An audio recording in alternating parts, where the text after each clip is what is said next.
Hey Scott, it's an exciting time to be an Ice Hawks fan, and I'm sure many of them are going to make the trip here in Milwaukee. As you can tell, the fans are piling in. They are getting ready. Have a good night here for the All-Star Classic. Well, now, right behind me, the stands are empty. But just 30 minutes ago, it was a sold-out crowd right here in the BMO Center. Renovated Everett Stein Stadium at Byron High School.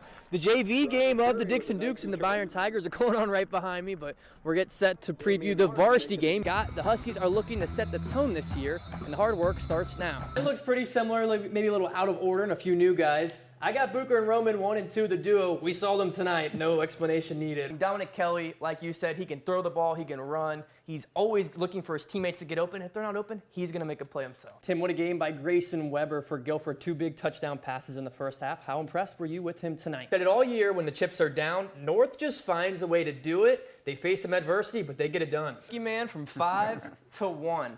8 interceptions, I believe, if not more. A couple were for pick sixes. Every game I went to, he was in the end zone defensively. Now let's watch him score on offense. A beautiful rainbow flick right into the breadbasket of Braden Knoll. And Mr. Knoll has been elite this year because nobody has been able to stop that speed. This is the Brody Black Eyed Peas game. But first, I got a feeling Peck is living up to the hype. 2-point conversion attempts. And watch this Halloween trick or treat. In around the Dawson Criddle, and he throws on the run, and Brock Wagner pulls out the toe tapper out of his bag. Cooper Hoffman rocks that body for the jelly lay.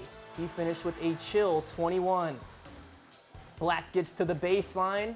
He delivers the boom, boom, pow. Icing on the cake. Adriana Whipple whips it to Addison Whipple. Whip it real good like the 80s band. Shout out Devo. And this party is at Duran. Elena Rager is bringing the cookies. She finished with 26 points and she only played 2 quarters. Landon Carnegie, he breaks some ankles and nearly breaks mine here at the goal line. These two rivals have a lot of respect for each other. Tonight they came together to show their support for the Workman family. Lutheran player Bane Workman has been sidelined all season while recovering treatment for cancer. The two schools presented the Workmans with a check to help with his medical expenses, and fans from both schools wore gold to also show their support. Hope you're hungry because here comes Keaton Salisbury, and he's serving up some Salisbury steak. Easy walk-in touchdown for the Hawks. Let's jump to the next drive. They go back to the steak. It's all you can eat. Check out the moves. Here comes Mr. Cleanup, Dwayne Broom, sweeping his way for 6. Huskies were cooking and dancing, and that's going to be on the TikTok later. Chattanooga has won a lot of girls basketball games over the last 4 seasons, and Jordan Dimke has been right in the middle of all that. But she's also been in the middle of a lot of successful sports teams at Chattanooga.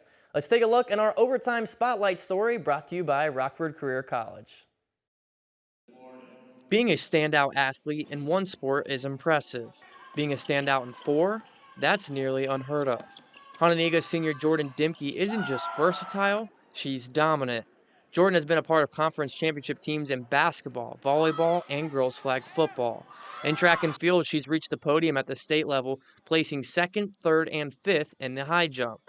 Calling her a standout athlete might actually be underselling it. It's really just a matter of being active and being in everything that I love to do. With basketball, just anticipating the passes helped with flag football, and when I played safety to go get interceptions, and so I had quite a few of those, and just like the quick changes in speed from basketball help, and just starts with track and just the explosiveness. On the basketball court, Dimke has scored more than 1,000 career points as a 4-year varsity starter, helping lead Chattanooga to 3 straight NIC-10 championships.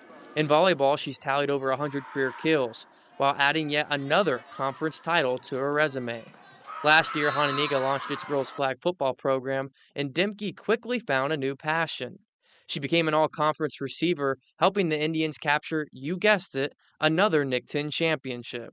After this year, I think my favorite sport is probably flag football. Her basketball coach Jason Brunke is also her flag football coach, and he says Dimke is truly one of a kind. First of all, she's a tremendous athlete. I think anybody who's had the great opportunity to watch her play any of these sports over the last 4 years, it just jumps off the field. She's one of those, people that I think we all grew up with that, could walk into a room and be one of the best players on the field or in the court or whatever it might be. And the young kids like to come out and watch our girls play, and they love to watch Jordan play, and they want to be the next Jordan. And I think that just kind of creates that foundation and that legacy to make sure that it continues. But behind the championships, the stats, and the accolades, there's something deeper driving Jordan Dimke. Her passion for sports comes from her late father, Scott Dimke, who passed away in December of 2023. Every time Jordan steps onto a court or a field, she does so with him in mind, carrying the lessons, the support, and the love that shaped her athletic journey. For Jordan Dimke, the game has always meant more than just winning. Yeah, he was a big volleyball fan, so I started out doing volleyball, and he made me fall in love with it. Like, I loved volleyball.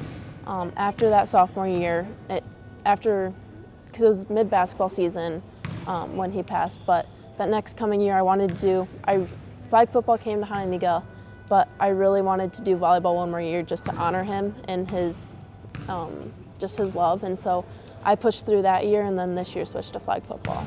My best friend for Christmas that exact year got me charms to put on my shoelaces for any of my sports that I do with pictures of him and I on it. So I normally have those on my shoes. When it rains, it pours, and when there's lightning, there's thunder. In Belvedere North, the Blue Thunder have one of the best duos in the state. Eric Roman and Ben Bucher will both play Division I football next year, but over the past 4 years, they've terrorized the Nick 10 on both sides of the ball. Roman and Bucher have been teammates in many sports, dating all the way back to middle school. I don't know, we've just always been kind of connected through sports. We've played sports together since like 6th grade, yeah. Football, basketball, track, we've kind of done it all together, and we've always known each other, have a good connection. Eric Roman won the Nick 10 Defensive MVP award last year after nearly winning it as a sophomore.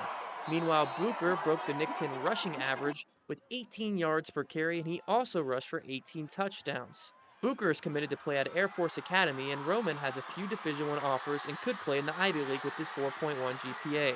The duo playmakers are game changers on both sides of the ball. And when you're on the sideline and he's going in, he's got the play offensively and he averages 20 yards per carry. Are you just waiting and you're expecting for him to break one off? Is it like a surprise when he breaks one off? Yeah. Or when you're watching that, are you just like, yeah, there he goes?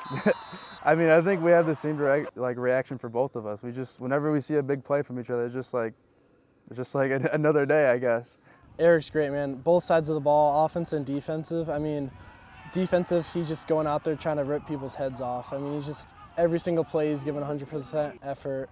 And then offensively, he's just such a hard runner. You need like 3 or 4 people to take him down each time he gets the ball. So, I think that's kind of just like what makes us so good together, because each time, whenever I'm in or whenever he's in, they just got to always be like on edge. And sometimes when we're both in, I don't know what they do. Aggression is the tone that they play with, but they believe they are able to play that way because of their chemistry. Having Ben or Antoine or Jackson or any of those guys back there, I could be reckless and make those plays because I know those guys have my back regardless of a big play. Let's say I miss. Those guys are going to have my back, so I can be reckless and be me. Having Eric on our team just defensively, it makes my job easier as strong safety when he's in front of me. So he's getting to the run before me, and I see him doing great. And he's always been like that. Sophomore year, I think he honestly could have got defensive MVP also. He was up there, he was all conference. Luckily, they are teammates, but there is some friendly competition between the Blue Thunder duo. You guys, Oklahoma drill, your defense, he's offense. Walk me through what's going on there. Well, I think Ben's going to say the same answer, but me personally, I'm going to win that rep. That's just how I'm built. So you're telling me if you guys run Oklahoma drill, you're winning the rep there? Yes. Is there a chance he's shaking you in the open field? I think he's got me on that. I'm not going to lie. I'm quick. I can change direction pretty fast, but he's a lot faster than I am. He's also pretty physical, so that's a tough tackle in the open field with his size and speed. That's pretty tough.